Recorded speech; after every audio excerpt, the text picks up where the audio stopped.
yo, it's Cinderella Sew. What up? Today I'm going to show you how you can take any t-shirt and make it like this. And this is what it looks like when it's all done. So the first thing we're going to do is cut this top section off the shirt because we don't want this collar there at all. So you're just going to take a good pair of fabric scissors and go into the shirt on this side of this shoulder seam because we're going to leave that there, and we'll just start cutting, aiming for under the collar and then over to the other shoulder seam, but again coming out before this shirt sleeve seam there.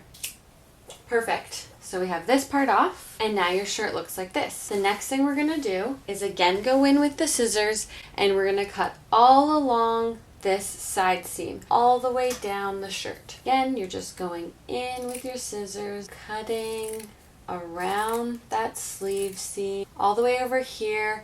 We're getting to the side seam of the t-shirt, and again just cutting inside that seam all the way to the bottom of the shirt like that. So now your shirt has this cut all along one side. We're gonna flip it inside out, and you can even put the sleeve inside out. And instead of laying it perfectly inside out like that, we're going to flip the side. So you'll take this top corner, put it at the bottom corner, take the bottom corner with the bottom seam, and put it at the top. And that's how we're going to sew it back together. Now all we have to do is sew all along here, and we're done. So this is the bottom of the shirt that we're now sewing to the top part of the sleeve here, and we're just going to hold them together like that, and then we will be ready to start sewing. So the first thing you're going to do is cut some thread. So you can pull it out about the length of your arm, cut it off, put the thread through this tiny hole in the top of the needle, and then pull it through to the bottom until the ends meet. And you can just smooth it out a bit with your fingers, and now you're ready to start sewing.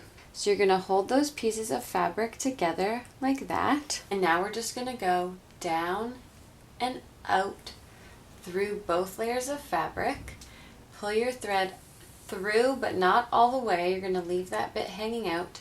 And now we'll just go down and then come out close to the same hole you already came out again.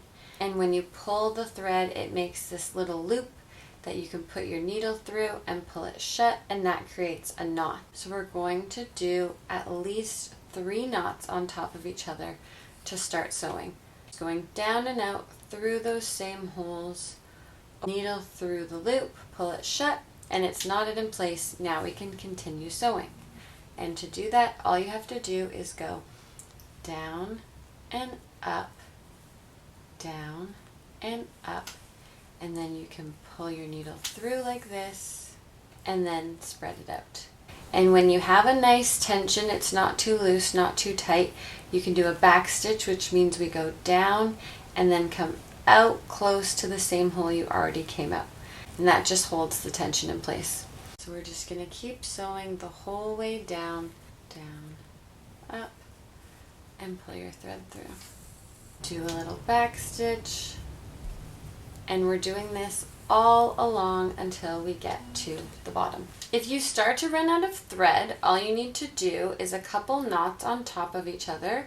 So again, you'll just do a back stitch, come out close to the same hole you already came out, put your needle through that loop of thread and pull it shut, making a knot. And you just have to do at least 2 or 3 knots on top of each other, and then you can cut off your thread and rethread your needle. So we'll just cut it off. Pull some more thread, cut it, and we're ready to start sewing again. So you can just pick up right where you left off, starting by doing those knots again, down and out. Pull your thread almost all the way through, and then you're going to go back through those same holes, creating that loop of thread, needle through the loop, pull it shut, and we have our first knot.